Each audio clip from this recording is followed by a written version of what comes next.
دیکھی اس خزاں کے موسم پر جب انسان بھی پریشان تھے، جانور بھی پریشان تھے، نباتات بھی پریشان تھے، 1,24,000 کم و بیش انبیاء علیہ السلام کی محنتیں کے بعد جب اللہ رب العزت کو بہار نظر نہیں آئی، پھر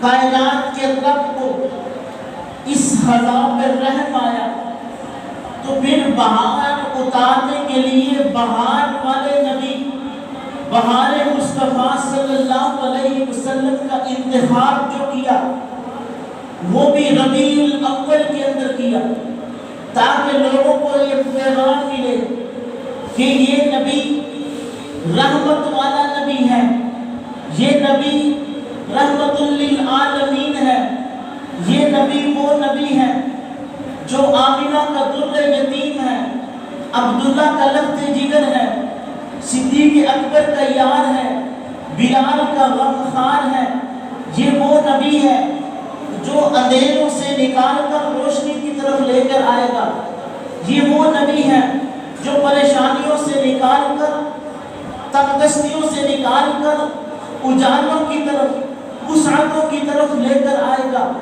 یہ وہ نبی ہے جس کے کائنات کو انبیاء علیہ السلام اس کی کائنات میں آنے کے لیے دعائیں کرتے رہے، یہ وہ نبی ہے جس کو اللہ رب العزت کا قرآن الم یجدک یتیما فآویٰ کہتا ہے، کبھی یا ایھا المزمل کہتا ہے، کبھی یا ایھا المدثر کہتا ہے، کبھی والضحیٰ کہتا ہے، کبھی واللیل کہتا ہے، کبھی والشمس کہتا ہے، کبھی ما رمیت اذ رمیت کہتا ہے، کبھی سبحان الذی اسریٰ بعبدہ لیلا من المسجد الحرام الی المسجد الاقصی، مختلف القاب کے ساتھ پکارتا ہے۔ اب بات یہ ہے ربیع الاول یعنی پہلی بہار، اللہ رب العزت نے آپ صلی اللہ علیہ وسلم کا انتخاب اس مہینے میں کیا۔ اب ربیع کی فضیلت کیا ہے، اس مہینے کی فضیلت کیا ہے؟ اگر کچھ لوگوں کا ذہن یہ ہے کہ اس کی فضیلت بہت ہے، ہم مانتے ہیں اس مہینے کی بہت فضیلت ہے، لیکن حد سے تجاوز کر جانا، رسول اللہ صلی اللہ علیہ وسلم کے حکموں کو توڑتے ہوئے اس مہینے میں جو ہے عید منانا، باقاعدہ عید کی نماز کروانا، یہ بدعت ہے۔ اللہ اور رسول کے نام کے علاوہ کسی اور کے نام کی سبیل لگانا یہ بدعت ہے۔ اللہ اور اس کے رسول کے خوش کرنے کے علاوہ اپنی گلیوں اور اپنے گھروں کو لوگوں کے ساتھ مقابلہ کرنے کی غرض سے سجانا یہ بدعت ہے۔ تو اس مہینے کی برکات ہیں، ہم اس بات کو تسلیم کرتے ہیں۔ اگر ہم کہیں کہ بالکل اس مہینے کی برکات نہیں، یہ بھی غلط ہے۔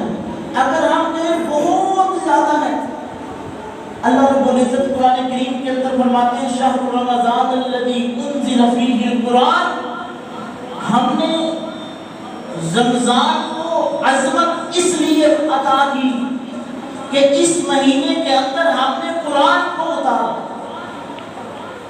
رمضان کو فضیلت ملی قرآن اترنے کی وجہ سے۔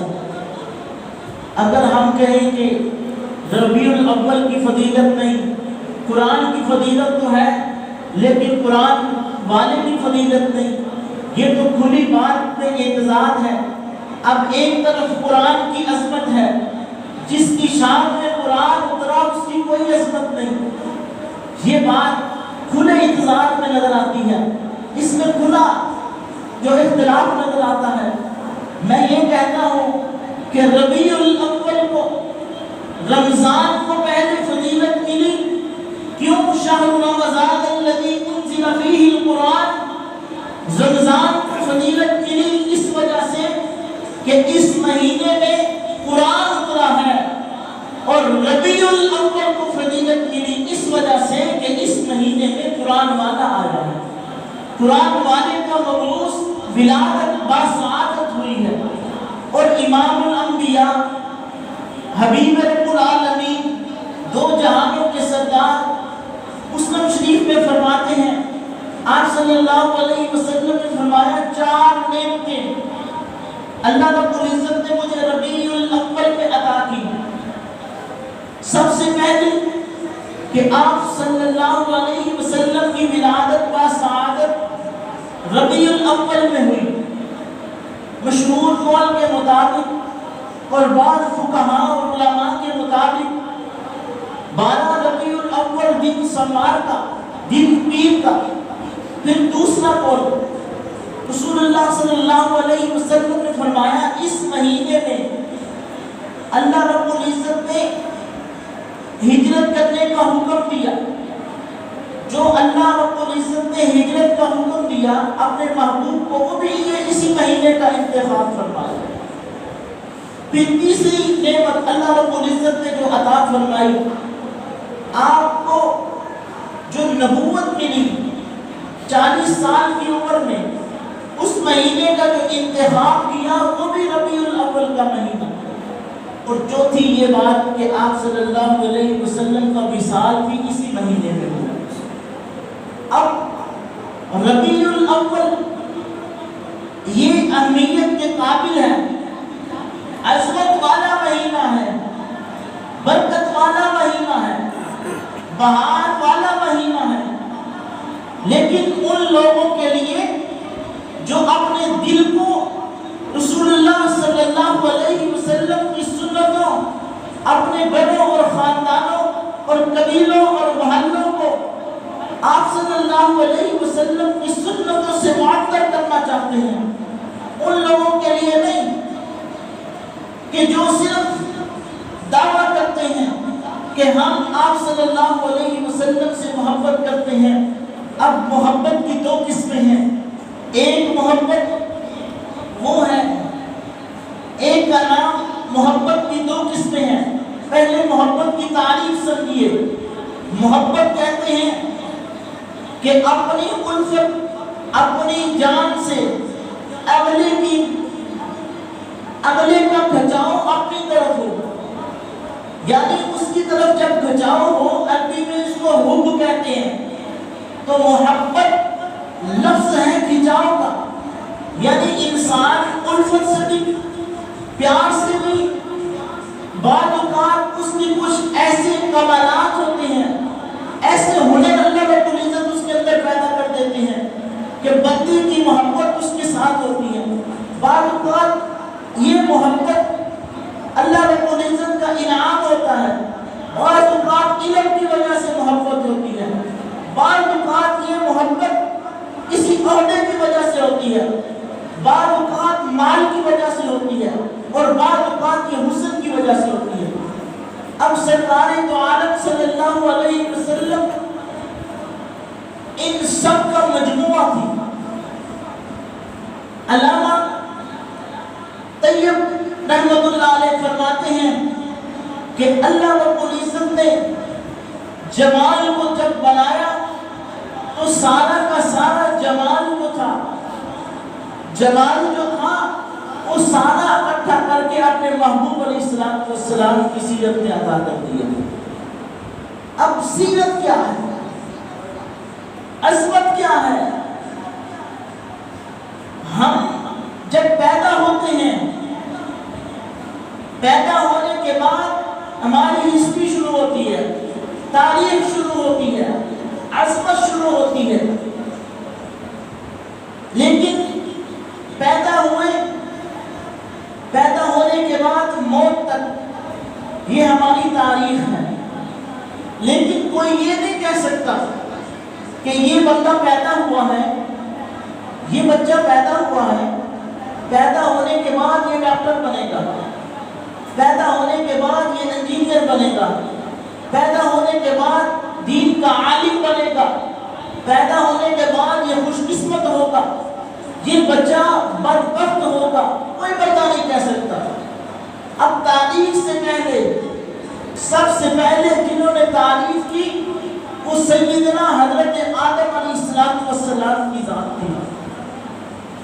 اللہ کے رسول صلی اللہ علیہ وسلم کی مبارک حدیث ہے، آپ صلی اللہ علیہ وسلم نے فرمایا کہ مجھے میری تخلیق، مجھے پیدا کرنے کی جو تاریخ ہے وہ آدم علیہ السلام جب مٹی ان کا گارا تیار کر رہے تھے، ان کی تیاری سے پہلے اللہ رب العزت نے مجھے تیار کیا تھا، میری روح کو پرواز کیا تھا۔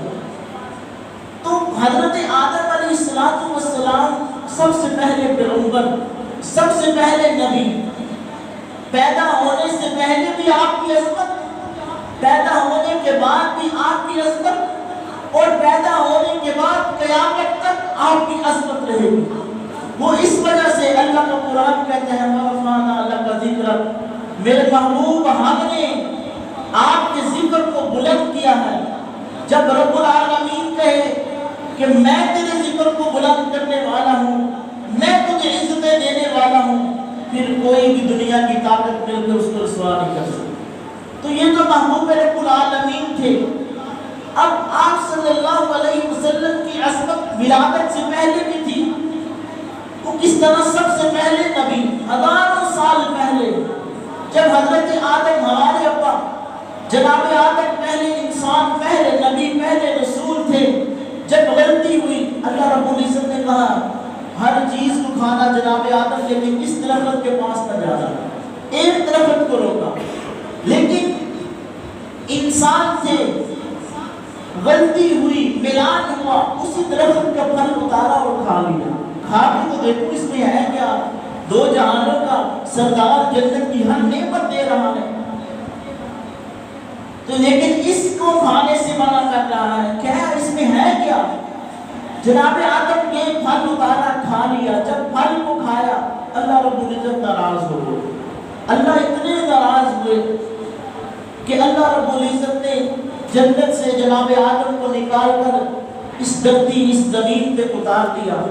جب حضرت آدم علیہ السلام سال روتے رہے، پھر اللہ رب العزت کو منانے کے بہانے کرتے رہے۔ اللہ نے پھر دعا سنائی ربنا ظلمنا انفسنا وان لم تغفر لنا وترحمنا لنکونن من الخاسرین۔ اللہ میں نے اپنی جان پہ ظلم کیا ہے، ربنا ظلمنا انفسنا، میں نے اپنی جان پہ ظلم کیا ہے، تو رحیم ہے، تو معاف کرنے والا ہے، اگر تو نے ہمیں معاف نہیں کیا تو ہم بڑا خسارہ، بڑا نقصان اٹھانے والے، ان اللہ بڑا نقصان اٹھانے والے ہم ہوں گے۔ جب آدم نے یہ دعا مانگتے رہے، روز صبح شام دوپہر، ایک مرتبہ ذہن میں آیا کہ میں جنت میں تھا، عرش معلیٰ پہ لکھا ہوا تھا محمد رسول اللہ، یہ عام ہستی نہیں۔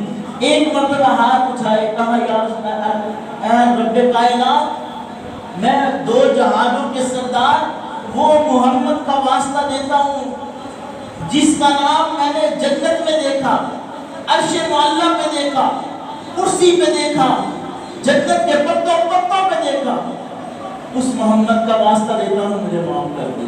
اللہ رب العزت فرماتے ہیں تو نے دیکھا تو نہیں، میں نے تو اس کو بھیجا ہی نہیں، آپ کس طرح واسطہ دے رہے ہیں؟ کہا میں نے جنت کو دیکھا ہے، جنت کے محلات کو دیکھا ہے، میں نے جنت کو دیکھا ہے، جنت کے محلات کو دیکھا ہے، پتے پتے پر، ہر درخت پر، ہر پھل پر، عرش معلیٰ پہ جہاں آپ کا نام دیکھا ہے وہاں محمد کا نام دیکھا ہے۔ میں نے یہ سوچا یہ عام ہستی نہیں، اس لیے تجھے واسطہ دیتا ہوں، اس ہستی کا تو مجھے معاف کر دے۔ اب سالوں سال روتے رہے، اللہ سے دعا کرتے، اللہ مجھے اپنی جان پہ ظلم کیا، ربنا ظلمنا انفسنا وَإِن لَمْ تَغْفِرْ لَنَا، مجھے معاف کر دے، وَتَرْحَمْنَا، تو ہی تو رحم کرنے والا ہے، وَنَكُونَنَّ مِنَ الْخَاسِرِينَ، اگر تو نے مجھے معاف نہ کیا تو میں بڑا نقصان اٹھانے والا میں سے ہوگا۔ تو اللہ رب العزت نے یہ دعا قبول کی۔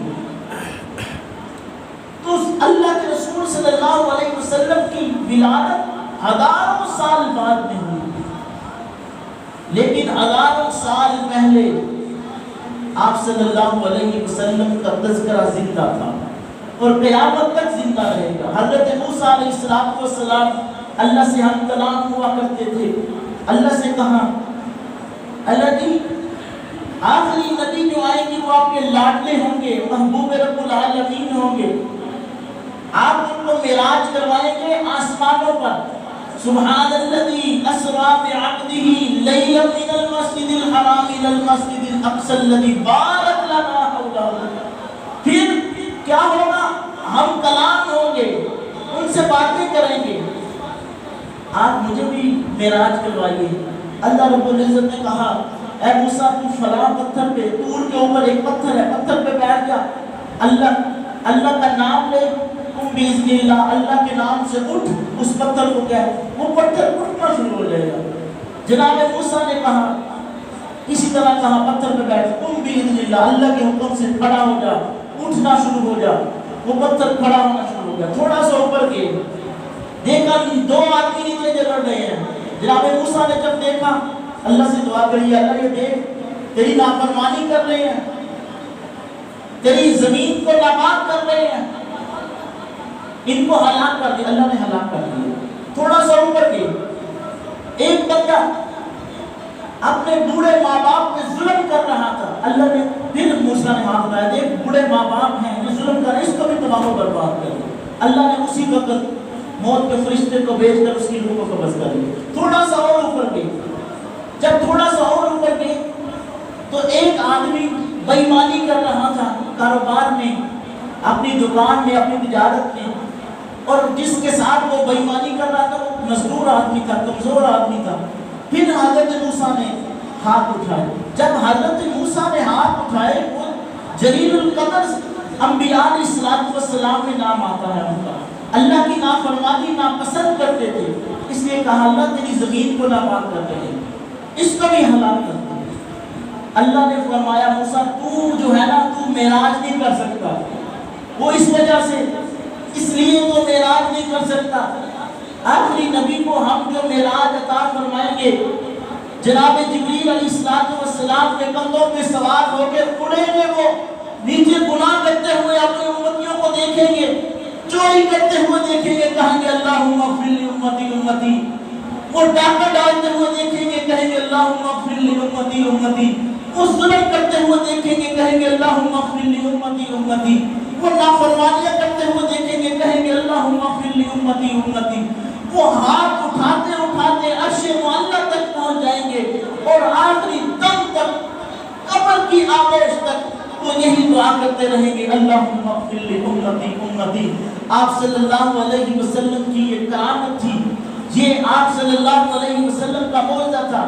جب آپ صلی اللہ علیہ وسلم کی مثال کا وقت قریب ہوا، اللہ نے کہا میرے محبوب پریشان کیوں ہے، آنا میرے پاس، کیا میری ملاقات کا مشتاق نہیں؟ کہا نہیں نہیں اللہ میں تیری ملاقات کا مشتاق ہوں، لیکن میری امت، وہ امت جو ربیع الاول کے ایک دن یاد رکھے، 12 مہینے یاد نہ رکھے، وہ امت جو خوشی کے موقع پہ تو اللہ اس کے رسول کو بھول جائے، وہ امت وہ چوری کرتے ہوئے اپنے اللہ کے رسول کی سنت کو بھول جائے، وہ امت جو بہنوں کا حق کھاتے ہوئے اللہ کے رسول کی سنتوں کو بھول جائے، وہ امت جو گناہ کرتے ہوئے ان کے ہاتھ ناکامے، لیکن اللہ اور اس کے رسول صلی اللہ علیہ وسلم بالکل وقت قریب ہے، موت کا وقت قریب ہے۔ جناب جبریل علیہ السلام آئے، آ کر دروازے پہ دستک دی، دروازہ کھولا، اما فاطمہ نے،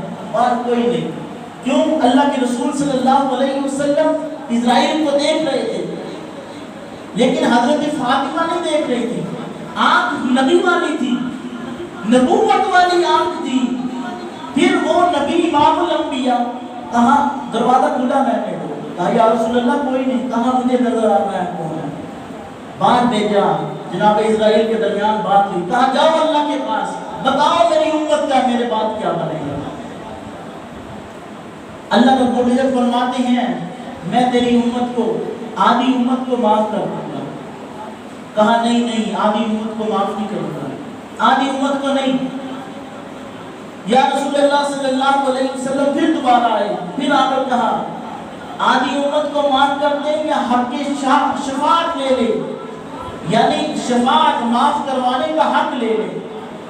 آپ صلی اللہ علیہ وسلم نے فرمایا مجھے حق کی شفاعت دے دو، معاف کرنے کا حق مجھے دے دو۔ صحابہ نے کہا یا رسول اللہ آپ نے حق کی شفاعت تو کیوں، آدھی امت معاف ہو رہی تھی، آپ اس کی تو معافی کروا رہے تھے۔ کہا نہیں نہیں میرے صحابہ میں اس وقت تک چین سے نہیں بیٹھوں گا جب تک میرا آخری امتی جنت میں نہ چلا جائے۔ اتنے پیارے پیغمبر، اتنے بڑے نبی، امام الانبیاء، حبیب رب العالمین، قرآن جس کی تفسیر میں اتارا، وہ ہمارے لیے دعائیں کر رہے ہیں، ہمارے لیے رو رہے ہیں۔ اللہ کے عائشہ فرماتی ہیں اللہ کے رسول کے سینے مبارک سے اس طرح آواز آیا کرتی تھی جس طرح ہانڈیاں اگلتی ہیں، آواز پیدا ہوتی ہے۔ میں نے پوچھا یا رسول اللہ یہ آواز کیا تھی؟ کہا یہ امت کا غم ہے، یہ امت کا غم ہے۔ تو میرے دوستو ربیع الاول کا پیغام بھی یہی ہے۔ آج یہ بہار کا مہینہ ہے، اس ربیع کا معنی بہار ہے، اور بہار کے مہینے کا پیغام بھی یہی ہے کہ اللہ کے رسول صلی اللہ علیہ وسلم کی سنتوں کے اوپر عمل کیا جائے، آپ کی زندگی کے ساتھ محبت کی جائے، ہمارے گھروں کے اندر سنتوں کو زندہ کیا جائے، آپ کے طریقوں کو زندہ کیا جائے۔ اگر ہم طریقوں کو زندہ کریں گے تو حقیقی جو ہے وہ عاشق رسول بنیں گے۔ اللہ رب العزت سے دعا ہے کہ اللہ رب العزت ہمیں آپ صلی اللہ علیہ وسلم سے سچی اور پکی محبت نصیب فرمائے۔